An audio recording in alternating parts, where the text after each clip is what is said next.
بسم اللہ الرحمن الرحیم۔ اللہ کے بابرکت نام سے شروع جو بڑا مہربان خوب رحم فرمانے والا ہے۔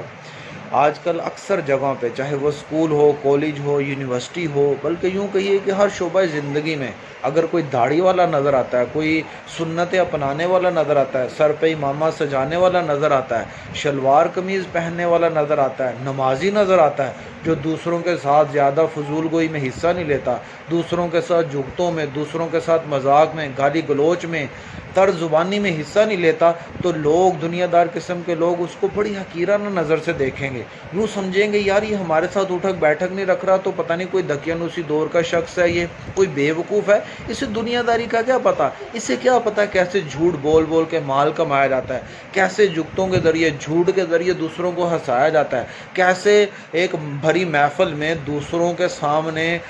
اس طرح سے سامنے پیش ہوتے ہیں کہ ہمیں کوئی با کمال سمجھے، اور کس طرح سے اپنے کمال کو ظاہر کرتے ہیں، تیز زبانی میں، اونچی آواز میں، گالی گلوچ کے ذریعے، جگتوں کے ذریعے، غیبتوں کے ذریعے، برائیوں کے ذریعے۔ اب یہ کس طرح کا ہمارے ذہن نے ایک معیار ایک سٹینڈرڈ بنا لیا ہے کہ جی ہم ایک داڑھی والے کو، ایک نمازی کو حقیرانہ نظر سے دیکھیں گے، اور ایسے شخص کو جو گناہوں میں پڑا ہوا ہے اس کو ہم محفل میں ایک مقام و مرتبہ دیں گے۔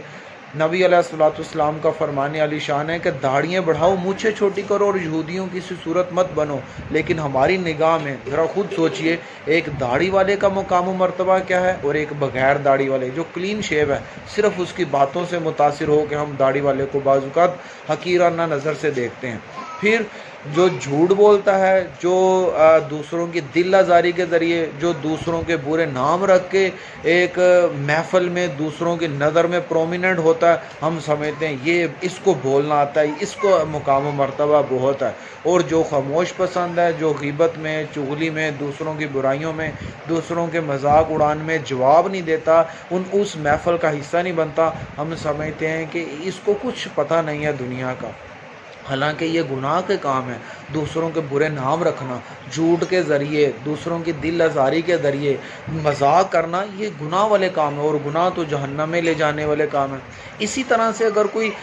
سادگی پسند ہے، کوئی شلوار قمیض پہنتا ہے، سنت کے مطابق لباس پہنتا ہے، تو یہ تو نبی علیہ الصلوۃ والسلام سے ثابت، نبی علیہ الصلوۃ والسلام کی سنتیں اپنانا کوئی معاذ اللہ کوئی معمولی اور حقیرانہ کام ہے؟ نہیں، وہ تو اللہ کے پیارے حبیب ہیں، اور اللہ تبارک و تعالیٰ نے اپنے حبیب کو جو کچھ عطا فرمایا، لباس عطا فرمایا، جو کچھ آپ نے اپنایا، وہ اللہ تبارک و تعالیٰ نے آپ کو سب سے اعلیٰ و عرفہ عطا فرمایا۔ تو اگر کوئی ہمیں نمازی ایسا نظر آتا ہے جو سنتوں پر عمل پیرا ہو رہا ہے، تو ہم انہیں دنیا دار شخص کے مقابلے میں کیوں حقیرانہ نظر سے دیکھتے ہیں؟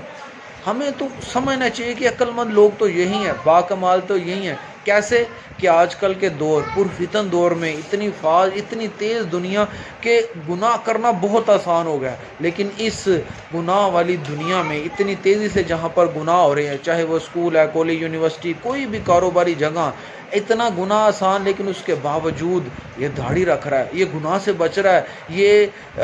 غلط چیزیں نہیں استعمال کرتا، غلط چیزیں زبان سے نہیں بولتا، غلط چیزیں سوچتا نہیں ہے، وہ برائیاں میں نہیں مبتلا ہوتا، غیبت نہیں کرتا، چغلی نہیں کرتا، یہ ہماری ایسی محفل میں حصہ نہیں بنتا جس میں گناہوں والے کام ہو رہے ہوتے ہیں، یہ کمال والے کام ہیں۔